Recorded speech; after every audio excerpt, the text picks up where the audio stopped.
Hello, everybody. Adrian Plass here. Yes, and Bridget, hello. Hi, here we are, and it's number 23. It is The 23. Lord is my shepherd. So I'm 23. 23 weeks. God, it's not getting a lot better, is it? Well, no, and what a week it is. What with the American election and us going into lockdown again, I think those in Australia not in lockdown must be basking in lovely, warm, going into summer weather at the moment. I hate them, don't you?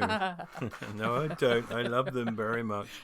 But no, I envy them that a bit. Although autumn is a wonderful time of year. It is, and today the sun is shining. So even though we're locked down, from today for the next month, the sun is shining today, so maybe we need to make the most of it. Yeah. Well, we heard from one or two people about some of the things we were talking about last week. We did, yeah. We were talking about loitering in our minds, loitering with intent, if you like. And we heard from somebody who we hear from quite often. We always love hearing from her. And she was saying that she's used to loitering in her mind quite a lot. And it can be very useful while waiting if she doesn't have a book or driving. And she says sometimes it's a kind of prayer, sometimes it's thinking, like conversation. And that conversation can be a prayer. And I did tune in with that because I think I do an enormous amount of my thinking in the car. You do, don't you? Yeah, you like your time in the car. I do, my little time in the box on my own. I know, yes. Well, also last week we were talking about Googling our minds, not Googling Google, but Googling our minds, and we had some responses to that. And this was kind of, I suppose, sort of thought process of somebody who went into the mind Googling mode and said, first came a large COVID-19 sign, followed by your voices, that's us, yes, saying Alleluia in the back of my mind, which people might remember is all that was left at a time when we were going through a very difficult time. And this person went on, this was followed by a reminder of the 4 questions asked by the speaker at her Sunday's online service. And that was, what makes you sad, mad, anxious, and glad? And she said, my mind ran through them quickly, and although there was something in each category, I realized there was actually so much to be glad about. And finally, there I was, lounging on a tropical beach, just listening to the waves. If only. Oh, it would still be lovely to hear from people, wouldn't it, about what happens when they Google their minds. It is one of the most interesting things, I think. Yes, it is. I have a go. It really is worthwhile. Big blank sheet of paper, one word in the middle or a couple of words in the middle, and scroll it all down. Yeah. Well, 23 weeks ago, we thought we were sounding the shallows, didn't we? And that we were coming into shore. And it strikes me that now we're back in some very, very deep waters. I don't know. I think a lot of people are feeling out of their depth. I think we are a bit, aren't we? It's a strange repetition. And of course, a few weeks ago, we were talking about how sometimes we want to bail out. We want to just get out the boat. And then I think we were thinking if we did get out the boat, we could probably swim to shore. And now, I was remembering an expression my mother used to use a lot when we had to sort of do some hard work. She'd say, right, we need to batten down the hatches. We need to, really get down to it.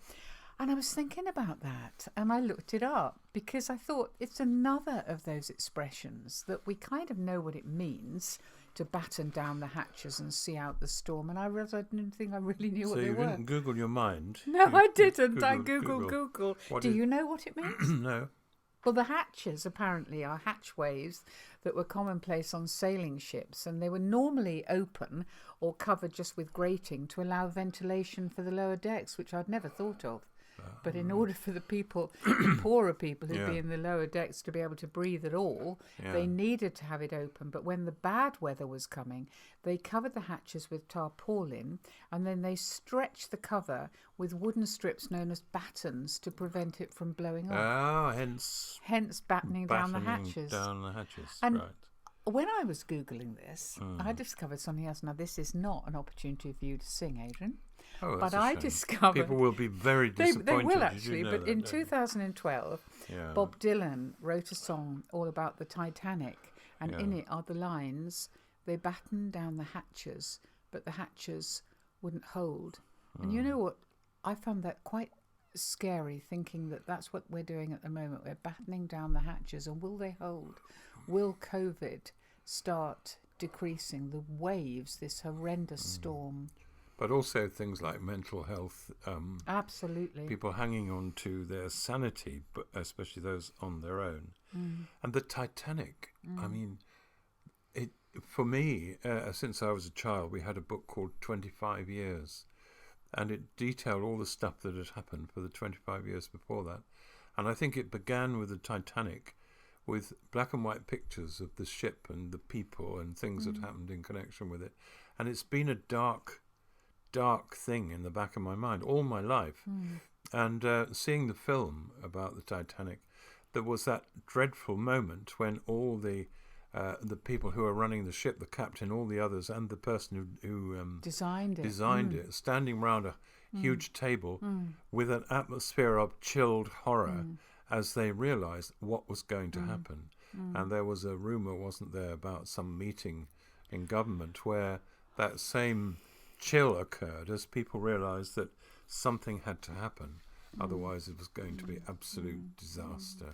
And I think, I mean, we don't know the half of it even now, do we? The idea of the scientists and the government, and the opposition, looking at the detailed graphs of what is happening with COVID all over the world. They must have felt a bit like that at the beginning when they were just looking at those figures. Yeah, but of course, it is a very natural thing to want to escape, isn't it? I mean, we're always banging on about fight or flight. And I think it was epitomised for us just very recently in our lives by the fact we have a very small puppy. We do. We have a puppy called Gracie. We'll tell you more about her another time. Just suffice it to say, so that you can use your imaginations, she's a cross between an Italian greyhound and a Shih Tzu. And no jokes, thank you very much. No. But the thing is, we wanted to follow the rules. We bought a book called The Perfect Puppy. Yeah. And we really wanted her to be the perfect puppy. Had a picture on the front, didn't it? It did, of a very perfect picture puppy. of a perfect puppy. Yeah. She's very, very small and decidedly agile. And we thought, no, we've got to do everything right, didn't we? So we built this kind of prison for her in the kitchen after the first 2 nights when she was able to be near me. We put her in there in her crate in this sort of, you took ages building this marvellous fortress, didn't you? I was absolutely sure that fortress was unpassable. Yes, well, the first thing that happened was in the middle of the night, I went down and I heard her whimpering, and I went in and sat in the dark, and I said very quietly to her, Gracie, go back to your bed. Now, come on, Gracie, go back to your bed. And suddenly I felt this very small furry thing next to my foot and realised she was out of the barricade and actually sitting next to me, listening to me, saying to her to go back to her bed. Yeah. So that didn't work. And She's then incredible. Then it got even worse, because if you remember, we bought a baby alarm. We thought, right, well, we'll listen to the baby alarm. When we hear her, then we'll go down and let her out or whatever. Yeah. So the next time we listen to the baby alarm, we hear her crying. I go down, I'm talking very quietly, and there's a panic in her little whimpering. I thought, it's no good, I'm going to have to put the light on. And when I did, she'd managed to climb out of her crate and was standing on top of it. So there was the barricade all round her. That's right. There was the kitchen dresser, which if she'd have got onto it would have been a disaster for her. Yeah. And finally, we discovered the next night that she'd chewed through the cord of the baby alarm. So we decided that... she speaks French, German and Italian as well. I mean, she is quite remarkable. Her ingenuity is quite extraordinary. No, we wish really that we'd called her Houdini, didn't we? I've always been fascinated by Houdini because he spent his entire life intensively getting free from prisons and straitjackets and things like that. Why did he do that then? Well, he didn't get out much. Did you get it? Yes, I do, Adrian. Yeah, well, I do. Yeah. I didn't realise that's, yes. I'll tell you what else it reminds me of is our rabbit we used to have. Oh, yes. We used to have a black rabbit. We did. And she was actually called Sally. She was called Sally. Yes. But in the sacred diary, we called her Brenda. And yes, I don't know why. Slightly retold the story, but the things that actually happened were bad enough.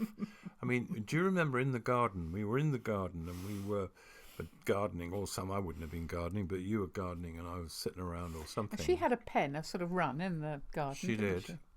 And suddenly we realised the lady from next door had brought the rabbit round in her arms. And she said, here's your rabbit. And we put it in the hutch. And we said, oh, I'm so sorry. I'm really, really sorry. And put it in there. Now, people aren't going to believe this, but the next phase was so awful. We went back to what we were doing, and she came round again with the rabbit in her arms again. Yes. And I said, well, we'll nail the hutch to the wall. And she said something like, why don't you nail the rabbit to the wall? But I mean, our animals seem to have incredible facility for escape. They really, really do. I think the thing was, there was a purpose in her escaping. She obviously decided that the vegetables in the next garden were much, much, much better than ours. Yeah, superior she spent a lot quality. Of time there. She did. Yes, it is interesting, really. I mean, escape is probably a natural instinct if you're feeling hemmed in. And as we're saying, in the UK, again, we're up in a situation where we've just simply got to accept the fact we are going to be pretty hemmed in. And I was thinking about this, Adrian, and it doesn't perhaps quite follow on, but you know the poem you wrote, Once I Walked With You? I think we've read it ages ago on this. Yeah. And it's about really thinking that you've arrived somewhere. And then there were two lines that stick with me a lot. And it was this, yesterday, by means that you will know, I learnt that birds in parks are tamed by being fed. Mm. And I think sometimes in our churches, that's what happens.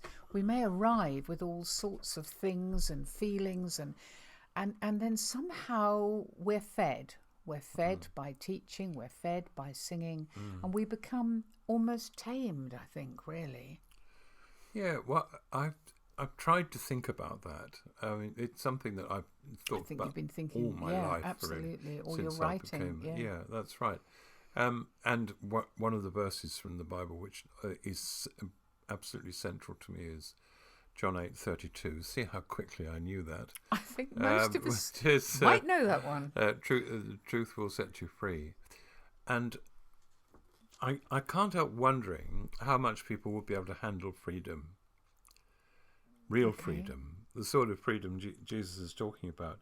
And I think one of the real problems that occurs in situations like the lockdown now is that there can be a fear that God is going to just pop like a bubble and disappear if we are outrageous enough to poke him with some pointed, sharp truth about how we actually feel about him and what he does and what he doesn't do. But there's a load of rubbish, of course, because I mean, the truth, the life of abundance that we all supposed to be aiming for is a sort of strapline in the gospel adverts, isn't it? I mean, that's what we're talking about being really, really keen on. And just remembering, always coming back to this about Richard Wurmbrand saying that truth is a direction, not an acquisition. It's not a lump you get and then that's it, you've got it. But life, I mean, some of us have been Christians for years, and life takes you on a journey where you land up in a very particular place, which is where you are. And they are incredibly different, the different places where people end up. And telling the truth about some of the slightly darker or more bizarre or less religiously conventional examples of that is really, really not easy. And to be honest, the church isn't great at lament and devastation, is it? No, about being honest about those things. No, I mean, maybe that's all much more apparent now, because you said we end up in different places, and we do in our heads and our experience and our life. But because there's the rhythm of actually going to church normally, where you are in a physical building together, maybe you set that aside a bit for the time that you're there and you join in a corporate worship and you kind of feel that somehow you are all on the same page for that time. And you're not, and we probably don't celebrate that enough, just how different we all are. Yeah. We have made a decision to join together. And I was thinking, I was mentioning about my mum and her phrase of batten down the hatches. I mean, we loved both our mums, didn't we? Talk about escape. Yes, we did. We were Your lucky, mum weren't we? used to go and sometimes stay with my parents, didn't they? Your mum was quite free in her way of living, and my parents did live to a very strict conventional, weren't rhythm, they? Yes. Your didn't father they? worshipped at the altar of moderation, Yes, didn't he? he did, yeah. My mother used to ring me from the bottom of the stairs, which is where the phone was in your parents' house, and speak very conspiratorially on the phone about what was going on, like a child ringing home. Yes. I love those moments. So. Mind you, I think she was very lucky. My dad didn't come out and tap his wrist to show that she'd been on the phone for more wasting than time 2 on minutes. the phone. But I was thinking about. Because I was thinking about my mum, and I was thinking about when she had my brother, who was 4 years older than me. It was just the war was still going on, and she had to run from one shelter to another when she took him out for a walk. And I was thinking about all the war shelters we've seen films of, and how you kind of shoved over to make room for somebody else. Yeah. And then you shared stories, and that perhaps we're talking about a church community that changes shape, or that we allow to change shape every time somebody joins us, really. Not just their skills, but their story, like you said, the difference, the uniqueness. Really. It's quite a tension, because obviously you want people to come together, but you also want people to follow the spirit. We use words like that so easily. So you do end up in a different place. So when you come together, the worst thing to do is to pretend we're all the same and to use common devices to make that seem so. Yeah, I know what you mean. But, there are behaviours and ways of doing things in the church in terms of, our music and words and all sorts of things that just hem it in. Now, you want to be together. But if we're going to be true spiritual mavericks, if I can put it like that, doing what we're supposed to do, we've got to be that, but also come together. And I think there would be a depth of community in that there is not when people are struggling to be like everybody else. Well, I think we said it before, didn't we, that one of the things that struck us so much after the meeting on the beach, that Jesus doesn't say to Peter, "I wish you could be a bit more like John." No, that's right. Or say to John, "Now come on, get out of your head a bit and be a bit more assertive," or whatever. That he's always wanted the very best of the person that he is creating us to be, and that's, as you say, our unique journey. And you end up where you end up in your thoughts, in your life, in your feelings, in all sorts of ways. It was very sweet. Somebody wrote this week that in this extraordinary time there's so much pain but so much love being shown throughout, and I think that is something that we still need to celebrate. Love, not just by Christians but between people generally. We're not seeing it too much in the American election at the moment, are we? But, not exactly. No. We had a little poem sent to us this week by somebody who was Googling her mind, and she was talking about how often she just allows a thought to get in there and sort of be an earworm, really, or a brain worm, or whatever you'd call it. I'm only going to read you one verse of it because it's quite Christmassy, isn't it? But I think it can refer to what we're talking about. They can shut all the shops, they can shut all the stores, they can shut all the windows, they can shut all the doors, but please don't be sad, don't be forlorn. They can't stop the baby who's going to be born.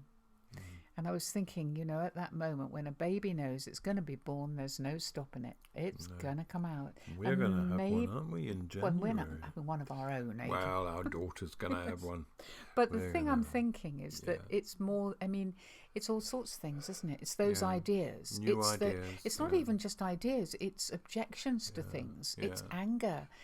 It's truth. Yeah. And if that's allowed to be born, something alive will happen. Yeah.